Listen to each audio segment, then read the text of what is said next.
Halo semuanya, selamat datang di sesi bedah cerita kita kali ini. Hari ini, kita nggak cuma mau bahas ulasan perjalanan biasa loh, kita bakal ngebedah sebuah kisah seru tentang ketahanan fisik, kekuatan mental, dan pastinya petualangan luar biasa yang terjadi pada tanggal 26 Juli 2026.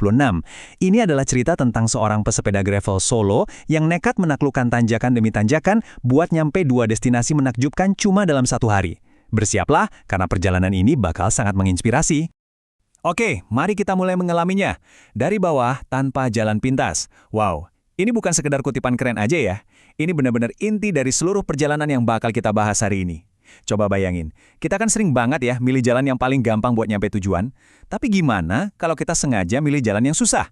Milih buat keringetan, maksain batas kemampuan, dan nolak semua kemudahan demi sebuah pencapaian yang murni? Nah, itulah janji yang dibuat oleh sang pesepeda pada dirinya sendiri pagi itu. Buat ngerti seberapa gila tantangan ini, coba kita bandingin dulu. Biasanya nih, pesepeda kita ini kalau goes ke Malino, sepedanya selalu diangkut pakai mobil sampai ke atas, alias di loading. Enak kan? Tapi hari ini, taruhannya beda banget. Nggak ada mobil, nggak ada loading-loadingan. Semuanya murni digoes dari titik nol. Benar-benar perjalanan solo yang mempertaruhkan segalanya cuma pada kekuatan dengkul dan tekad yang bulat. Coba lihat deh skala waktu perjalanannya. Dari jam 6:50 pagi sampai hampir jam 4 sore. Ini jelas bukan jalan-jalan santai di taman ya. Ini tuh komitmen fisik seharian penuh. Bayangin aja berjam-jam duduk di atas sadel. Kita bisa langsung kerasakan seberapa besar daya tahan atau endurance yang dibutuhin buat nyelesain petualangan ini. Oke, kita masuk ke bagian pertama. Perjalanan solo dimulai. Coba deh kalian bayangin ada di sana pagi buta itu. Gelap, dingin, tapi rasanya deg-degan penuh antisipasi. Tepat jam 6:50 pagi waktu Indonesia Tengah, berangkatlah dia dari Patala Sanggoa, bawa sepeda gravel kesayangan. Udaranya tuh masih sejuk banget, matahari aja belum sepenuhnya muncul, masih sembunyi di balik rimbunnya pohon-pohon yang mayungi jalan. Jalanan poros Malino pagi itu juga masih kosong lompong. Bener-bener momen yang tenang, di mana kaki masih terasa fresh, pikiran jernih, dan dunia rasanya damai. Ya, tepat sebelum kerja keras yang sesungguhnya dimulai. Dari situ, kita lanjut ke bagian 2, menaklukkan tanjakan. Mari kita lihat gimana rute ujian ini perlahan kebentuk. Ketenangan pagi tadi perlahan hilang seiring ritme kayuhan yang mulai melambat. Pertama, disambut sama tanjakan Bilaya pas belum genap 1 km perjalanan. Anggap aja ini pemanasan dengkul ya.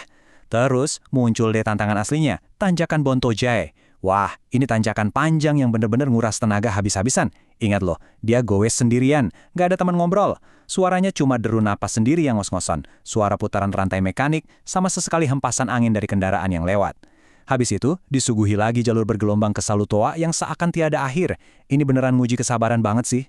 10 km. Yap, cuma sisa 10 km lagi menuju kota, waktu sang pesepeda istirahat bentar di depan pasar Salutoa jam setengah 10 pagi. Kedengarannya sih deket ya, tapi masalahnya hampir semua sisa jarak itu bentuknya tanjakan. Terus mataharinya juga mulai tinggi, udaranya makin panas, otot betis udah tegang. Jadi sisa 10 km ini kerasa kayak tembok mental yang gede banget buat dilewatin. Di titik terendah secara fisik kayak gini, biasanya pikiran kita yang ambil alih. Muncul deh semacam monolog batin yang jujur dan penuh tekad. Udah sejauh ini, masa pulang sebelum nikmatin segelas cendol Malino? Di tengah lelah yang luar biasa, ngebayangin segelas cendol manis dan dingin itu langsung jadi jangkar penyelamat. Itulah motivasi sakral yang bikin pedal terus berputar, nembus rasa panas dan capek. Dan ini ngebawa kita ke bagian 3, hadiah yang manis. Percaya deh sama saya, penderitaan tadi itu sama sekali nggak sia-sia. Tepat pada jam 10.25, pemandangan ini akhirnya muncul di depan mata. Gerbang Kota Malino, kota bunga sekaligus kota damai. Coba bayangin kepuasan luar biasa yang meluap pas nyampe gerbang ini. Apalagi nyampe ke sininya tuh nggak pakai bantuan mesin, melainkan murni dari tenaga sendiri dari bawah sana. Rasa lelah langsung nguap gitu aja, kebayar lunas. Ini benar-benar kemenangan pribadi yang wajib banget diabadikan. Dan ini dengan sangat brilian ngasih lihat ke kita peran penting dari cendol Malino. Ini tuh lebih dari sekedar minuman manis teman-teman. Ini adalah piala suci dan motivator utama hari itu. Habis foto-foto di gerbang, langkah selanjutnya adalah meluncur ke pusat kota, berhenti di depan Hotel Celebes, dan akhirnya ketemu sama minuman ini. Segelas cendol dingin di tengah udara Malino tuh bukan cuma sekedar nyegerin dahaga, tapi udah jadi simbol kemenangan fisik dan mental buat hari itu. Kontrasnya pagi sama siang itu kerasa banget loh.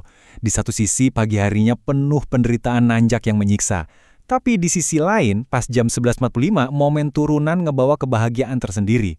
Sempat singgah dulu makan coto di warung dengan pemandangan paling cantik di Malino buat ngisi perut, baru lanjut perjalanan santai ke Masjid Besar Saud To'ah buat sholat zuhur.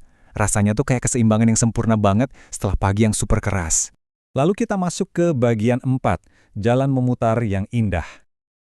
Tapi tunggu dulu, perjalanannya ternyata belum selesai nih. Kayaknya pesepeda kita ini belum puas sama satu tantangan. Jadi dia mutusin buat ngambil sebuah misi sampingan yang nggak terduga. Dia milih mampir ke Bendungan Balang Malino yang kebetulan udah setahun nggak dikunjungin. Jaraknya sih cuma 2 kilometer aja dari Pasar Salutoa, tapi medannya, wah turunan curam dengan jalan beton berkerikil. Sangat berisiko, apalagi pakai ban sepeda gravel kan? Tapi begitu sampai di sana, ketenangannya benar-benar nggak ada duanya. Debit air yang surut gara-gara musim kemarau justru ngasih pemandangan visual yang memanjakan mata. Sangat sepadan sama risikonya. Tapi kalian tahu kan hukum alamnya pesepeda, apa yang turun pasti harus naik lagi. Nah, inilah tantangan terakhirnya, tanjakan curam sejauh 1 kilometer buat balik ke jalur utama keluar dari area bendungan.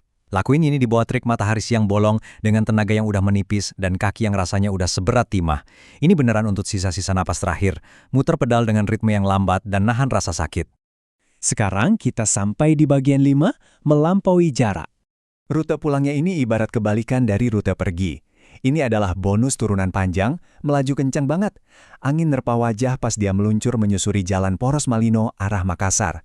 Sempat ngelewatin air terjun yang nyaris kering, terus nyampe di Pasar Lebong jam 2:25 siang. Dan tanpa terasa, pas jam 15:50 WTITA, dia akhirnya nyampe lagi di rumah dengan selamat. Sebuah siklus perjalanan yang tertutup dengan sangat sempurna. Jadi, poin krusialnya di sini adalah ketika harinya berakhir, semua lelah dan pegel di kaki itu seketika menghilang. Yang nyisa di kepala bukan lagi ingatan tentang rasa sakit pas ngewatin tanjakan Bontojai, tapi justru rasa syukur dan cerita tentang gimana dia berani dobrak zona nyamannya. Ini benar-benar tentang keberanian nyoba sesuatu yang belum pernah dilakuin sebelumnya. Dia sukses nikmatin 2 destinasi sekaligus, Malino dan Bendungan Balang, cuma bermodal keberanian nyoba tantangan baru. Dan itu ngebawa kita ke satu pertanyaan akhir buat kalian. Kalau di perjalanan hidup kalian sendiri nih, entah itu soal karir, pendidikan, atau tantangan pribadi, apa sih cendol Malino kalian? Apa hadiah manis yang nunggu di puncak sana, yang bikin kalian nolak buat nyerah pas jalan kerasa makin berat dan nanjak? Coba temuin cendol kalian, dan teruslah mengayuh. Terima kasih udah gabung di sesi bedah cerita kali ini, dan sampai jumpa di petualangan kita berikutnya.